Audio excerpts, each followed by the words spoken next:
لا ما عاد يرعبني ظلم يهددني لا شيء أخسره لا لا مهما يطول الدرب فالحق معه. السلام عليكم ورحمة الله وبركاته. الحمد لله رب العالمين وبه نستعين على أمور الدنيا والدين. الصلاة والسلام على أشرف الأنبياء والمرسلين نبينا محمد وعلى آله وأصحابه ومن اتبعهم بإحسان إلى يوم الدين. لقد قال الله تعالى في القرآن الكريم: أعوذ بالله من الشيطان الرجيم. بسم الله الرحمن الرحيم. يا أيها الذين آمنوا استعينوا بالصبر والصلاة إن الله مع الصابرين. صدق الله العظيم وصدق رسوله الكريم ونحن على ذلك من الشاهدين والشاكرين. Yang sama-sama kita hormati dan muliakan para sesepuh, para alim ulama, para penasehat di lingkungan Masjid Al-Azhar Muhammadiyah, pimpinan dan pengurus takmir Masjid Al-Azhar Muhammadiyah yang juga sama-sama kita hormati dan muliakan, para pimpinan di lingkungan cabang Muhammadiyah Lamongan dan juga Aisyah Lamongan, pemudanya, ortom-ortom yang lainnya, beserta remaja masjid atau pemuda masjid dari Masjid Al-Azhar Muhammadiyah yang juga saya hormati. Alhamdulillah malam ini kita mulai kembali ta'lim kita, belajar bersama kita tentang bagaimana cara kita memahami, mengetahui, dan juga kemudian sampai mengetahui detail-detail tentang amaliyah-amaliyah ibadah atau amaliyah-amaliyah syariah yang itu dasarnya kuat. Dasarnya kita pelajari, kita ambil dari keputusan-keputusan yang didasarkan kepada upaya tarjih atau memilih dalil yang paling kuat di antara dalil-dalil yang lain. Nah, malam ini kita coba melanjutkan pertemuan sebelumnya masih tentang sholawah nawafilah. Sebenarnya juga belum selesai ini, karena banyak sekali sholat nawafilah. Nah, ini kita pilih dua yang dianggap secara tarjih itu dalilnya kuat. Nah, yang satu yang sholat hajat itu agak kontroversial tentang kesunahannya. Apakah betul-betul didasarkan dari hadis-hadis yang sahih atau tidak? Nanti kita coba lihat. Baik, malam ini kita belajar sholat gerhana dan juga sholat istikharah dan sholat hajat. Sholat gerhana. Jadi sholat gerhana itu kalau dalam bahasanya itu biasanya disebut sholat kusuf, sholatul kusuf, kaf, sin, waw, fa. Sholatul kusuf, kemudian sholatul khusyuf. Kusuf dan khusyuf. Nah, secara bahasa kalau kusuf itu untuk gerhana matahari. Sebenarnya kalau pakai khusuf itu adalah untuk gerhana bulan. Nah, itu secara bahasanya.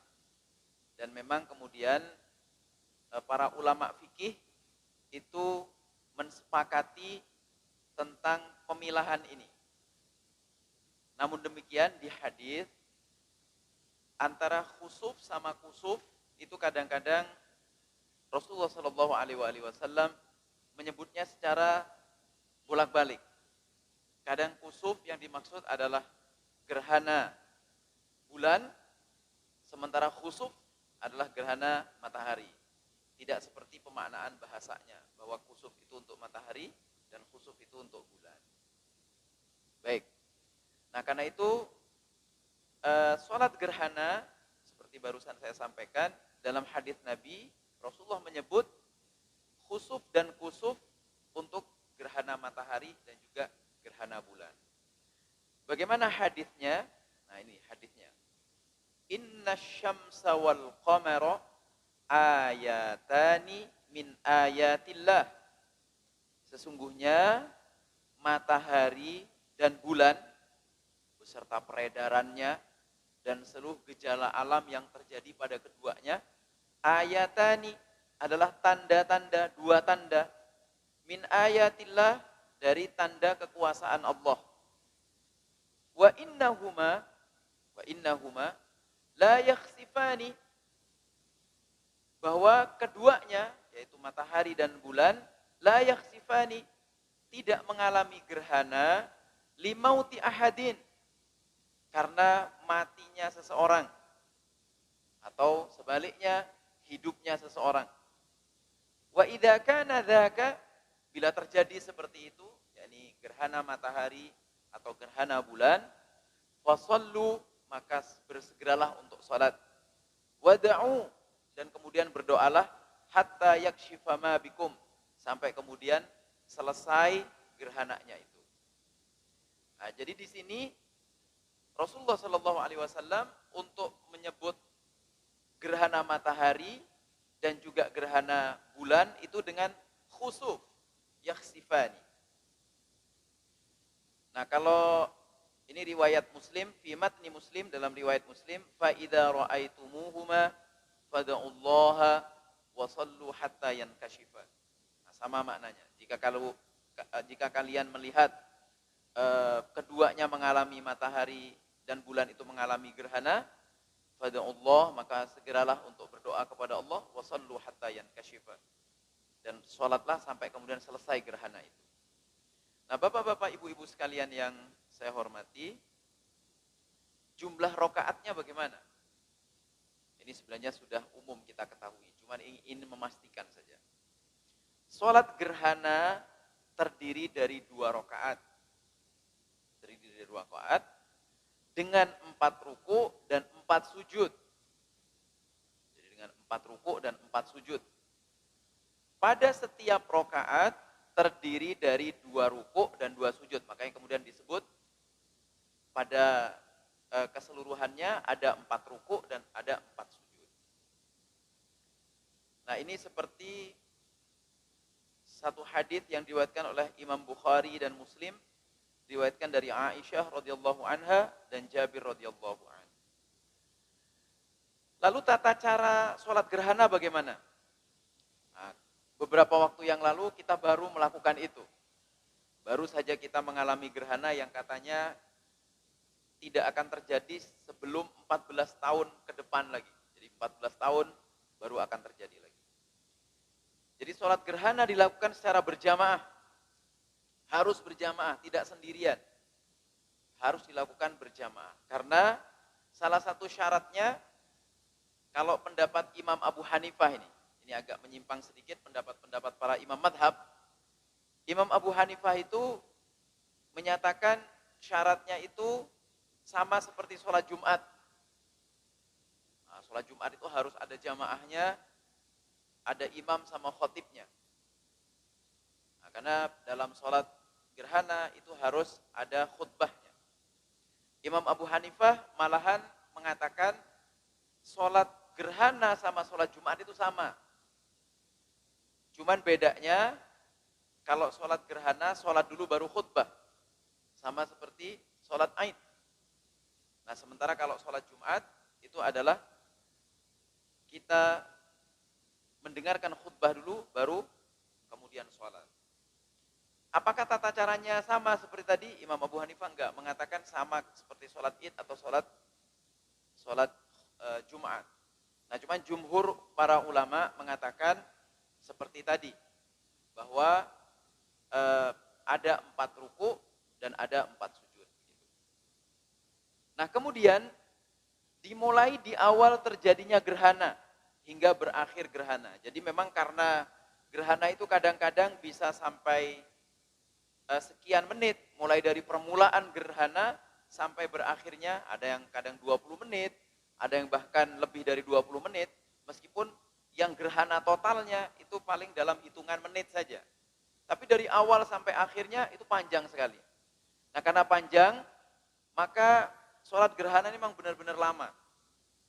Lama sekali. Nah, karena itu bacaannya serba panjang. Bacaannya serba panjang karena sebenarnya tergantung pada lama waktu gerhana itu berlangsung.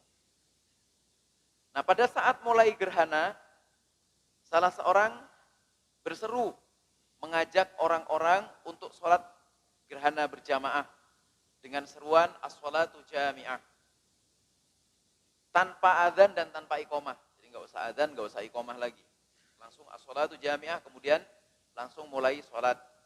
Ada yang menjadi imam, kemudian yang makmum sholat seperti biasanya. Nah, ini berdasarkan hadits riwayat Muslim dari Aisyah. Kemudian, bagaimana prosesinya? Nah, ini penegasan saja. Mungkin kita semua sudah mengerti tentang prosesnya ini. Jadi yang pertama kita mulai dengan takbiratul ihram, kemudian membaca suratul Fatihah, lalu membaca surat Al-Quran yang panjang. Ada yang mengatakan itu 2 kaca. 2 kaca dibaca tartil. Nah, 2 kaca dibaca tartil itu lumayan. Bisa kurang lebih 3 menitan bisa, atau 2,5 menit. Intinya bahwa setelah membaca surah Al-Fatihah itu kita membaca surah yang panjang. Kemudian setelah itu ruku yang lebih panjang dari sholat biasanya. Mungkin kalau sholat biasanya kita 3 kali membacanya, ini lebih dari itu. Bisa 11 kali atau lebih dari itu. Yang penting panjang dan dihayati betul bahwa kita sedang ruku. Nah, lalu kita i'tidal dengan mengucapkan sami Allahu liman hamidah. Nah, tapi ini khusus untuk siapa? Untuk imamnya. Sementara yang makmum cukup membaca Rabbana walakal hamd. Nah, setelah itu imam membaca surah Al-Fatihah kembali. Dan surah Al-Quran yang panjang, tapi lebih pendek dari yang pertama. Jadi sebutlah kalau tadi 2 kaca, ini 1,5 kaca. Begitu. 1,5 kaca. Nah, kemudian rukuk yang panjang tapi tidak lebih panjang daripada yang pertama. Setelah itu i'tidal dengan mengucap sami Allahu liman hamidah imamnya, makmumnya Rabbana walakal hamd, baru kemudian sujud seperti biasa dengan agak lama. Sujud yang lama dengan menghayati bahwa gerhana ini betul-betul peristiwa yang tadi merupakan kekuasaan Allah dan kita karenanya mensyukuri itu. Kemudian setelah itu kita berdiri untuk melaksanakan rokaat yang kedua. Nah, di rokaat kedua ini diulang sama seperti tadi, membaca surah Al-Fatihah, kemudian membaca surat, tapi jangan panjang lagi. Boleh 1 kaca saja, kemudian sama kita ruku, kemudian i'tidal, membaca surah Al-Fatihah lagi, dan membaca surat. Mungkin 1 kaca kurang sedikit. Nah, sampai kemudian salam. Sujud lebih lama, kemudian duduk di antara 2 sujud, kemudian sujud lagi, lalu dilanjut salam. Nah, ada sunnah yang dianjurkan oleh Rasulullah SAW, sebagaimana hadis riwayat Imam Ahmad, An-Nasai. Apa itu? Bahwa di sujud terakhir kita sujudnya agak lama. Dan kemudian di dalamnya kita berdoa. Berdoa apa? Memohon ampun kepada Allah SWT. Memohon ampunan Allah pada saat sujud terakhir di rakaat kedua. Nah, setelah itu baru kemudian duduk untuk tahiyat akhir, lalu salam. Begitu. Ini adalah sholat gerhana, baik yang untuk khusuf ataupun untuk khusuf. Apakah Harus malam. Kalau malam itu kan gerhana bulan pasti. Kalau siang mesti gerhana matahari. Jadi kejadian apa yang terjadi pada gerhana matahari atau gerhana bulan, pada saat itulah kita melaksanakan sholat gerhana itu. Jadi tidak mesti malam atau tidak mesti siang atau pagi, tergantung kapan kejadian gerhananya. Baik, itu dia sholat gerhana. Sekarang kita masuk ke sholat istikharah. J. Assalamualaikum warahmatullahi wabarakatuh. Waalaikumsalam. Saya baca bukunya Persis Bangil Ustaz. Dalam buku Kata Berjawab itu menerjemahkan 2 rakaat, 4 rukuk, 4 sujud. Itu diterjemahkan begini. 1 rakaat itu hanya 1 Fatihah. Berarti Fatihahnya 1, untuk rakaat 2 tambah Fatihah. Cuma menerjemahkan dari hadis itu. Terus yang tadi Ustaz sampaikan adalah setelah rukuk bangkit Fatihah lagi. Berarti Fatihahnya 4 kali. Nah, saya tidak tahu, tidak punya buku referensi yang lebih sempurna yang dijelaskan oleh hadis persis itu yang bagaimana. Yang Fatihahnya menjadi 4 apa tetap 2 saja. Mohon ada penjelasan sehingga meyakinkan. Terima kasih. Baik. Di kitab Bidayatul Hidayah, Bidayatul Mujtahid, di kitab Bidayatul Mujtahid, itu jumhur mengatakan, di jumhurnya Rumian, jumhur mengatakan bahwa disandarkan pada hadis yang tadi riwayat Bukhari dan riwayat Muslim itu membaca Al-Fatihah. Jadi kita di rakaat pertama membaca surah Al-Fatihah, kemudian dilanjutkan membaca ayat yang panjang, kemudian di rakaat kedua juga sama, membaca Al-Fatihah dan ayat yang panjang itu. Nah, sehingga itu kemudian menjadi kesepakatan jumhur.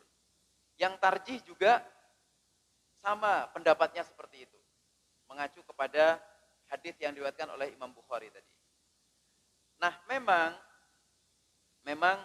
Imam Maliki sama Imam Hanafi memberikan catatan. Di antara catatannya adalah bahkan tadi kalau Imam Abu Hanifah mengatakan tidak perlu pakai 2 rukuk dan 2 sujud di 2 rukuk. Ya, 2 rukuk dan kemudian tidak lagi 2 rukuk lagi gitu dan 4 sujud itu mboten, tapi cukup seperti sholat Aid dan juga sholat Jumat. Nah, tapi kalau Imam Maliki mengatakan Fatihahnya sudah diwakili yang pertama. Nah, cuman ini kalau Persis berpendapat seperti itu, umumnya Persis niki mendasarkan pendapatnya itu mirip-mirip dengan Imam Ahmad. Sama seperti Muhammadiyah. Makanya kadang-kadang Persis niku kali Muhammadiyah hampir mirip. Karena seringkali lebih banyak cenderungnya itu yang belakangan nih, setelah tarjihnya digerakkan oleh Kiai Mas Mansur, itu lebih ke arah yang mirip dengan tradisi yang dikembangkan dalam istimbat hukumnya dari pendapat Imam Ahmad. Nah, cuman tarjih menambahi, nopo tambahannya, bahwa kita tidak sekedar melihat teks yang satu saja, yang kemudian harus dikaitkan dengan teks-teks yang lain. Karena itulah kemudian tarjih berpendapat seperti itu, bahwa wonten Fatihahnya baik di pertama ataupun di yang kedua. Seperti itu.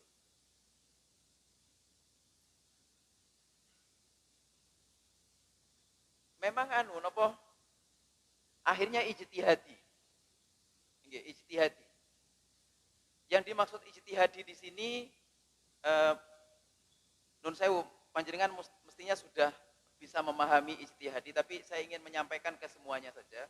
Yang dimaksud ijtihadi begini, bahwa di situ cuma disebutkan bahwa di dalam rakaat pertama itu ada 2 rukuk, kemudian ada 2 sujud. Begitu pula, jadi di dalam, bukan 2 sujud gitu. Jadi 2 rukuk yang pertama, kemudian 2 rukuk yang kedua, maka jumlahnya menjadi 4. Nah, ijtihadnya adalah bahwa setiap awal dari kita mau membaca surat, itu harus diawali dengan Fatihah. Jadi ijtihadnya di situ. Nah, tapi persis kemudian mengatakan enggak ada penjelasan seperti ini gitu. Enggak ada penjelasan seperti ini, maka cukup dengan membaca surah Al-Qur'an saja tanpa Al-Fatihah. Yang penting suratnya panjang. Karena memang yang menjadi titik tekan di hadits itu bacaannya panjang. Bacaan panjang artinya apa? Kalau Fatihah nggih sak monten mawon. Fatihah ya segitu aja kita membacanya. Nah, bacaan panjang itu pasti untuk ayat Al-Qur'annya. Nah, disitulah kemudian pendapatnya persis seperti itu. Tapi pendapat Muhammadiyah bahwa kita tetap memulai satu prosesi awal untuk membaca surat itu perlu diawali dengan suratul Fatihah. Maka harus diawali suratul Fatihah baru membaca surat. Seperti itu kita. Jadi memang tidak ada dalil yang benar-benar fix gitu bahwa ini harus begini, ini harus begini. Nah, cuman yang ada niku adalah ijtihadi karena tadi seperti bacaannya perlu panjang. Bacaannya perlu panjang. Gitu nggih. Baik. Monggo kalau ada yang di tengah-tengah badai bertanya silahkan mawon. Nah, sekarang kita lanjut dulu ke sholat istikharah. Sholat istikharah. Nah, sholat istikharah ini secara bahasa bermakna meminta petunjuk pilihan. Ikhtara yakhtaru niku memilih. Setelah ditambahi alif sinta dalam kaidah shorof niku, maka kemudian maknanya adalah meminta petunjuk pilihan. Meminta petunjuk pilihan. Nah, ini secara bahasa. Nah, kemudian secara istilah bermakna memohon petunjuk Allah Subhanahu wa taala untuk menunjukkan pada pilihan terbaik menurut Allah. Nah, ini perlu garis bawah ini. Meminta petunjuk Allah yang terbaik menurut Allah. Nah, niku istikharah niku gitu. Nah, nanti ada penjelasannya bagaimana yang dimaksud menurut petunjuk Allah. Nah, ini secara bahasa dan secara istilah. Nah, sholat istikharah dengan demikian adalah sholat 2 rakaat. 2 rakaat saja. Yang dikerjakan dengan maksud memohon petunjuk Allah Subhanahu wa taala untuk diberikan pilihan dan petunjuk terbaik dalam segala urusan. Napa mawon urusannya, terserah. Yang penting urusan yang kita ingin dipilihkan pilihan yang terbaik oleh Allah. Menurut sahabat Jabir radhiyallahu an, Rasulullah shallallahu alaihi wasallam mengajarkan kepada para sahabat untuk berkonsultasi sama Allah. Konsultasi terbaik itu memang sama Allah. Bukan dosen atau tapi tetap aja kalau skripsi atau tesis tetap sama dosen konsultasinya. Nah, tapi untuk prosesnya mohon kekuatan, mohon petunjuk, mohon ini tetap sama Allah Subhanahu wa taala. Nah, jadi berkonsultasi kepada Allah melalui sholat guna memohon petunjuk yang terbaik dalam segala hal. Al-istikharatu fi al-umur kulliha. Jadi memohon petunjuk Allah dalam segala persoalan. Kemudian ini lengkap hadisnya. Haddatsana Qutaibah qala haddatsana Abdurrahman ibnu Abi al-Mawali an Muhammad bin al-Mukandari an Jabir ibnu Abdullah radhiyallahu anhuma qala kana Rasulullah sallallahu alaihi wasallam yuallimuna al-istikharata fil umur kulliha kama yuallimuna surata minal Qur'an yaqulu idza hamma ahadukum bil umur falyarka' rak'atain min ghairil fardhah. Jadi secara makna Rasulullah SAW singkatnya dari hadis yang secara mata rantainya dari Qutaibah berakhir di sahabat Jabir radhiyallahu anhuma Ibnu bin Abdullah radhiyallahu anhuma, beliau berkata bahwa Rasulullah sallallahu alaihi wasallam itu pernah mengajarkan kepada kita tentang sholat istikharah. Untuk apa? Untuk ketika kita minta petunjuk dalam segala hal. Ibaratnya seperti apa? Kama yu'allimuna as-surata minal Qur'an. Seperti ketika beliau mengajarkan kita surah-surah dalam Al-Qur'an. Yaqulu, kemudian beliau bersabda, "Idza hamma ahadukum bil umur." Kalau kalian mengalami kesusahan menghadapi satu persoalan, falyarka rak'atain, maka bersegeralah untuk, ini maksudnya sholat, yarka itu ruku, itu sholat 2 rakaat, artinya sholat istikharah niku 2 rakaat, min ghairil fardhah, di luar waktu yang fardu, di luar waktu yang fardu. Makanya salah satu syaratnya yang terbaik untuk sholat istikharah niku malam. Min ghairil fardhah berarti tidak wajib, dia sunnah saja. Dan karena itu di luar waktu fardu, yaitu setelah Isya. Karena kalau di sela-sela itu masih ada fardu-fardu yang lain. Nah, setelah Isya niku tidak ada fardu yang lain yang mendekat, yang dekat waktunya. Karena waktu Isya ke subuh niku jauh. Nah, disitulah waktu yang terbaik untuk kita sholat istikharah.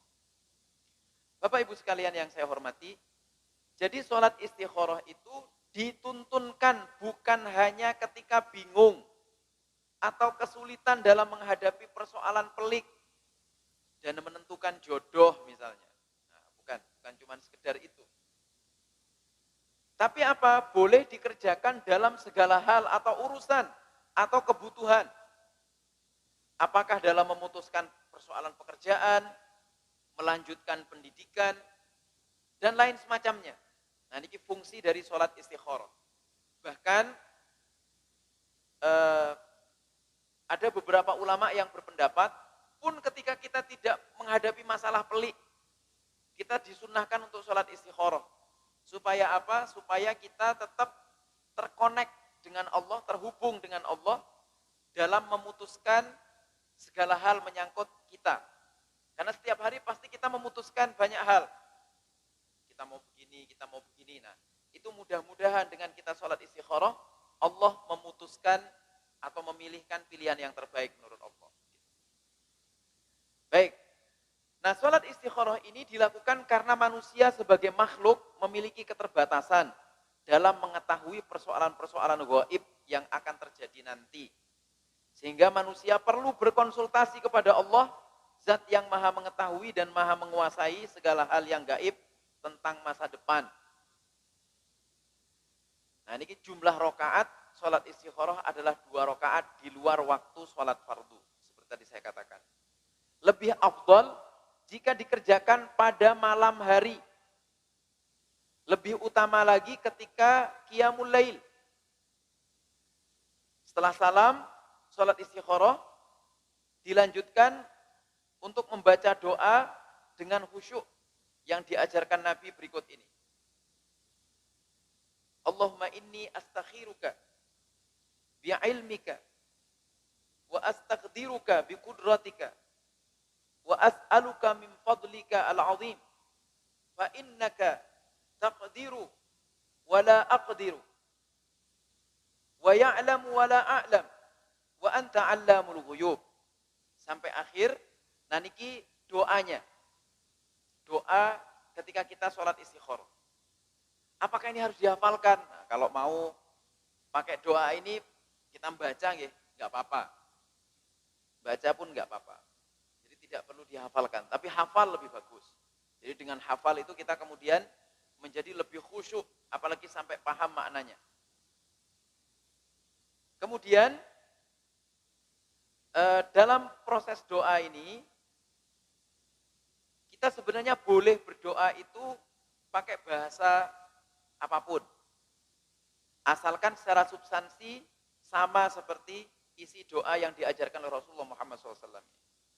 Karena apa? Karena inti doa sholat istikharah adalah meminta dengan sungguh-sungguh kepada Allah Subhanahu wa Ta'ala untuk dipilihkan pilihan terbaik bagi diri dan agamanya, baik di dunia ataupun di akhirat, menurut ilmu dan kuasa Allah Subhanahu wa taala. Dan agar diberi kemudahan dan keberkahan dalam meraih yang terbaik. Nah, ini fungsi dari sholat istikharah atau inti doanya tadi. Nah, namun bila menurut ilmu Allah persoalan itu buruk bagi diri, agama dan kehidupan dunia dan akhirat, maka minta dijauhkan dari persoalan tersebut. Dan minta digantikan dengan yang lebih baik dari perkara ini sesuai dengan ridho Allah Subhanahu wa taala. Nah, Bapak Ibu, kalau kita perhatikan isi dari doa sholat istikharah ini, yang perlu dilakukan sebenarnya adalah doa ini harus dimohonkan dengan perasaan netral dan pasrah kepada Allah Subhanahu wa taala. Yang dimaksud netral itu gini. Kita itu kadang-kadang enggak netral ketika berdoa itu. Kita minta dipilihkan Allah tapi kita sudah cenderung pada salah satunya gitu. Misalnya soal jodoh. Nah, ini soal jodoh ini Masya Allah. Ada dua pilihan, yang satu begini, yang satu begini. Kita cenderungnya sama si A. Nah, kita kemudian berpatokan, padahal kita patokannya keinginan tuh, kecenderungan. Lalu kita bilang, oh saya yakinnya sama udah ya Allah, saya yakin ini. Nah, itu sebenarnya kita tidak beristikharah itu. Nah, kalau mau betul-betul istikharah, aslinya adalah perasaan kita dinetralkan. Sama seperti kita nyetir mobil atau nyetir motor yang tidak matic tapi. Karena kalau matic langsung gas, langsung jalan itu. Nah, itu dinetralkan, dikosongkan dulu, maka dia tidak berjalan. Nah, kegagalan doa istikharah seringkali terjadi karena kadang kita tidak netral dan tidak benar-benar memasrahkan pilihan kita kepada Allah Subhanahu wa taala. Nah, itulah makanya kadang-kadang saya sudah istikharah tapi kok tetap begini ya. Nah, itu mungkin gara-gara itu tidak netral itu. Jadi masih ada kecenderungan dari keinginan nafsu kita yang kuat terhadap salah satu pilihan itu. Sehingga bukannya pasrah dan mohon dipilihkan oleh Allah SWT, malahan kita pripun? Memaksa Allah supaya memaklumi, meridhoi dan mengabulkan keinginan kita. Kalau anak muda itu biasanya, ya Allah, jika dia bukan jodohku,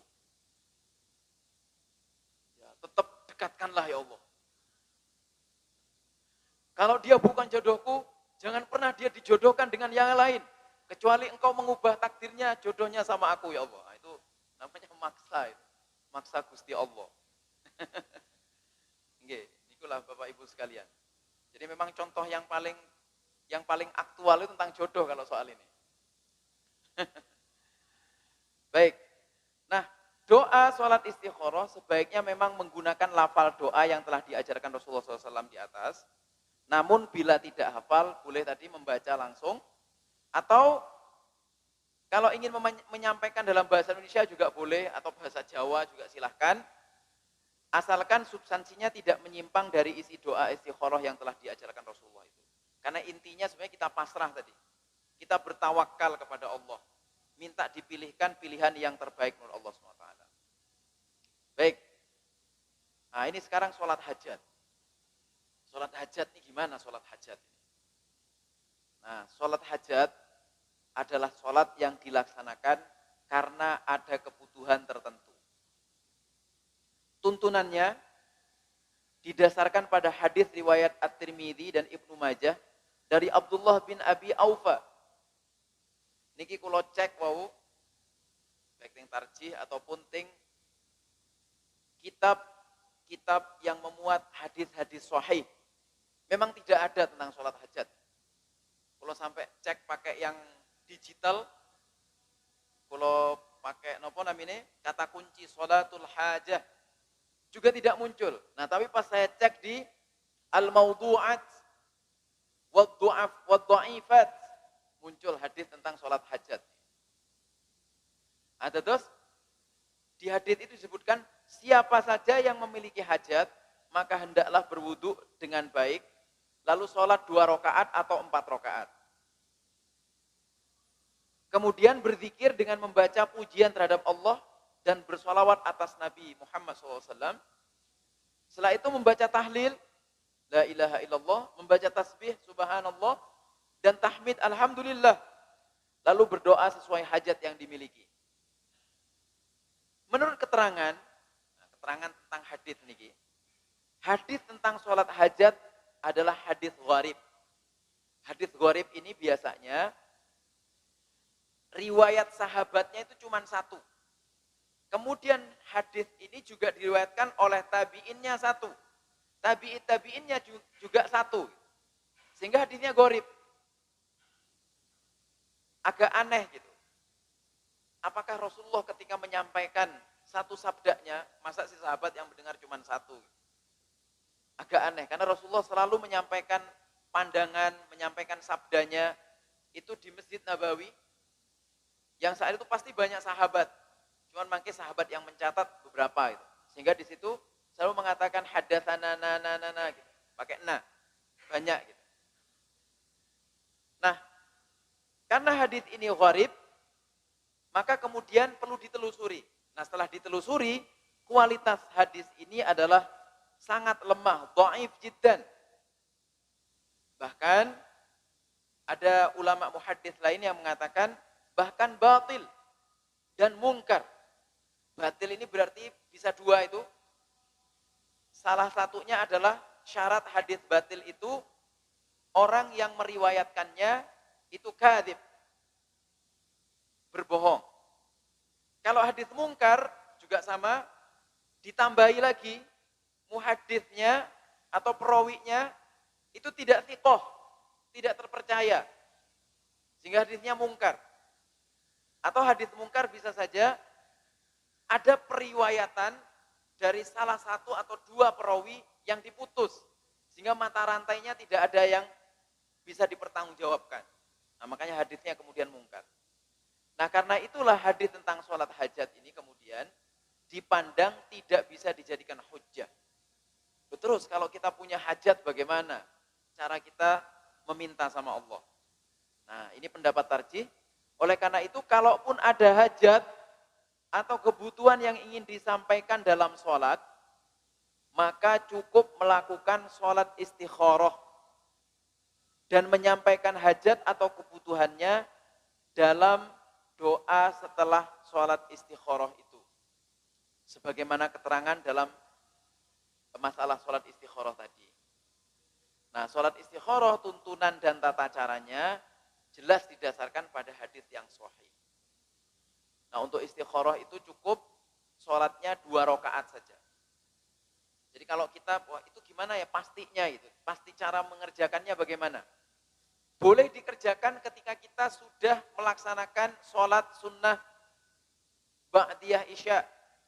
Kemudian lalu disambung dengan sholat istikharah. Monggo.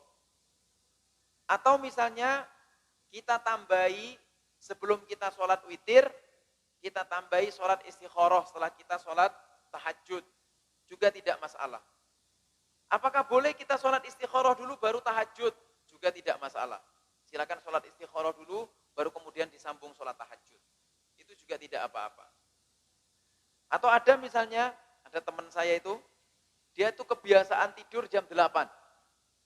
Nanti jam 12 dia bangun. Kemudian dia sholat tahajud. Jam 12 itu bangun, sholat tahajud.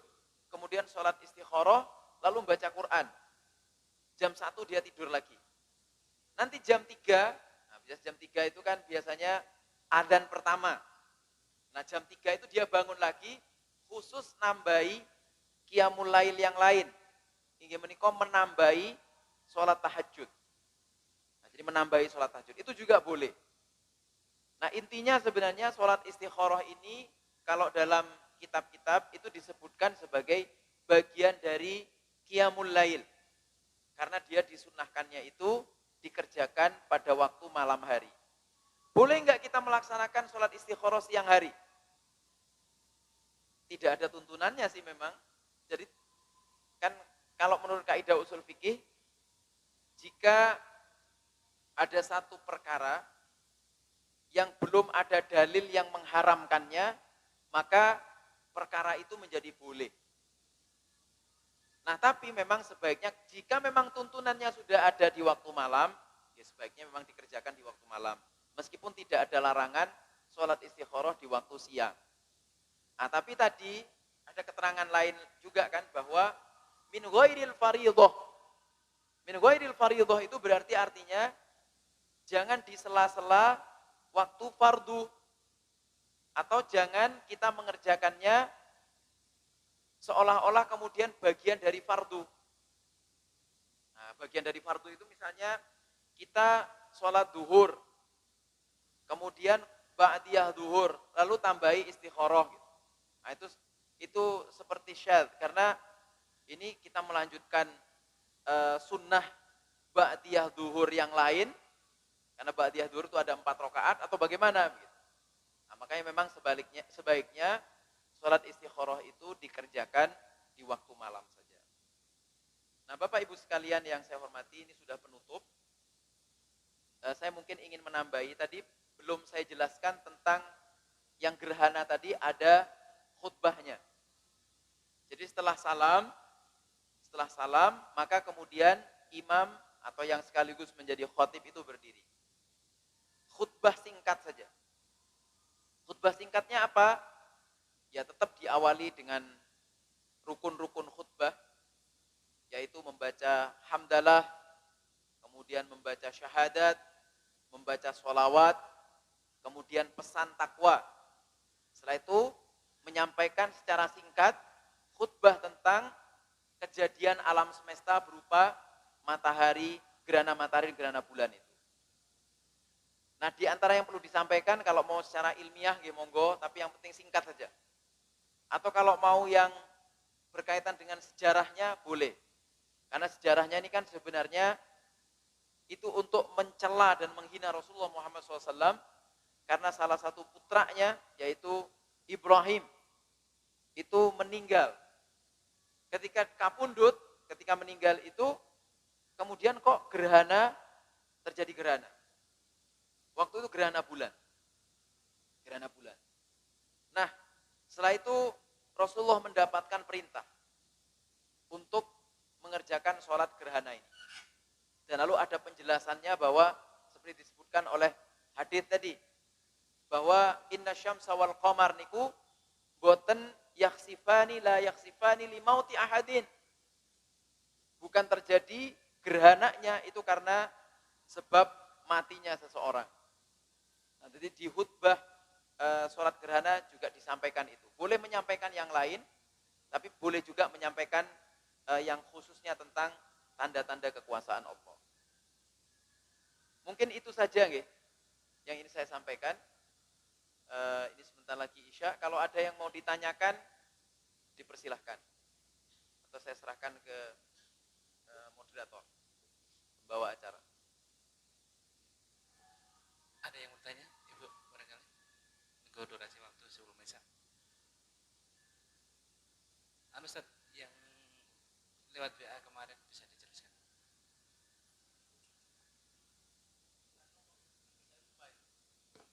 Tentang fadilah baina adzan wal iqamah. Ya. Ketika azan sudah azan, apakah kita waktu masuk masjid itu sunnahnya melakukan sholat tahiyatul masjid dulu atau dengerin azan dulu? Nah, kalau dilihat hadis tentang mendengarkan azan, memang sebaiknya mendengarkan azan dulu. Ini belum dibahas juga sholat tahiyatul masjid soalnya. Jadi kita sebaiknya memang mendengarkan azan, menjawab azan, kemudian berdoa itu, setelah itu baru silahkan sholat tahiyatul masjid. Waktunya kayaknya pendek, misalnya waktu cuma disediakan sekian. Apakah kita sholat tahiyatul masjid atau sholat sunnah qobliyahnya? Kalau zuhur itu tahiyatul masjidnya ditinggalkan saja. Lebih bagus sholat sunnah qobliyah zuhur. Karena secara dalilnya itu lebih kuat, jadi lebih muakkadah yang qobliyah zuhur dibandingkan tahiyatul masjid. Nah, bahkan gini, ketika iqamah kita lagi sholat sunnah qobliyah, kita baru 1 rakaat, itu kita ngelanjutin apa gimana itu? Nah, menurut keterangan yang yang ada itu adalah kita tinggalkan aja. Jadi langsung assalamualaikum, assalamualaikum sampun. Gitu. Baru langsung ikut di shaf. Karena kita memang anjurannya kalau sholat jamaah itu bersegera untuk masuk ke shaf. Bukan menunda. Aku aja. Enakan rotok nengguri. Agak di belakang enakan itu. Sholat jamaah itu. Jadi nanti langsung assalamualaikum, assalamualaikum. Kita kemudian minimalis dzikir langsung pergi. Nah, jadi seperti itu. Jadi karena itu maka kita patokannya memang sebaiknya selalu pada dalil-dalil yang lebih arjah, dalil yang lebih kuat. Nah, mendengarkan adzan lebih bagus, baru kemudian kita tinggal pilih mawon. Kalau waktunya lama, kita tinggal masih tahiyatul masjid bisa, silahkan tahiyatul masjid, baru lanjutkan qobliyah dari sholat fardu tertentu. Itu saja mungkin. Terima kasih banyak. Akhirnya saya memohon maaf bila ada yang kurang dan lebih dari apa yang saya sampaikan hari ini. Akhirul kalam, wassalamualaikum warahmatullahi wabarakatuh.